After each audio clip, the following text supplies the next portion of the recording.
शहरातील नागरिकांना आवाहन करतो की आमच्या आरोग्य विभागातर्फे व नागरी दवाखाना किनवट तर्फे किनवट शहरातील नागरिकांना 10 फेब्रुवारी ते 23 फेब्रुवारी या काळात हत्ती रोग दूरीकरण मोहिमेअंतर्गत DECच्या गोळ्या व अल्बेंडाजॉलच्या गोळ्या आपल्या घरोघरी आमचे आरोग्य कर्मचारी व आमचे स्वयंसेवक असे एकूण 20 पथक व 50 कर्मचाऱ्यांमार्फत आपल्या पूर्ण शहरवासियांना DECच्या आणि अल्बेंडाजॉलच्या गोळ्या घरी घरी येऊन देणार आहे।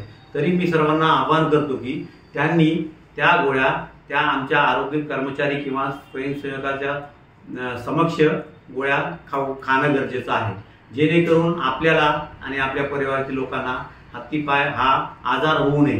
कारण हा हत्तीपाय आजार हा क्युलेक्सिया नावाच्या डासाच्या चावण्यामुळे होत असतो। हत्तीपायचे रुग्ण आधी किनवट तालुक्यात आहेत आणि किनवटमध्येही आहेत शहरात।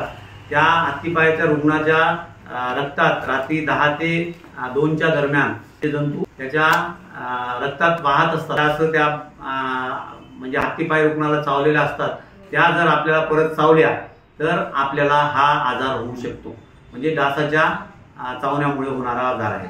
आणि एकदा झाल्यावर हत्तीपाय दुखता आलेला जो पायाला एक 20-30 किलोचा वजन होऊ शकतो, त्याला हायड्रोसिल्वी होऊ शकते, त्याच्यामुळे कायमचं विकृती होऊ शकते। त्या विकृतीला उपाय म्हणजे उपचार थांबवता येते, परंतु आपल्याला तो पूर्ण बरा करता येत नाही। तोच वेट आता कितीतरी लोक आहेत त्यांना की तो 20-30 किलोचा वजन पाय घेऊन आपल्याला हिंडावं लागतो। तर ते आपल्यालाही होऊ नये, आपल्या पुढच्या पिढीलाही होऊ नये, आपल्या पुढच्या म्हणजे येणाऱ्या पिढीला।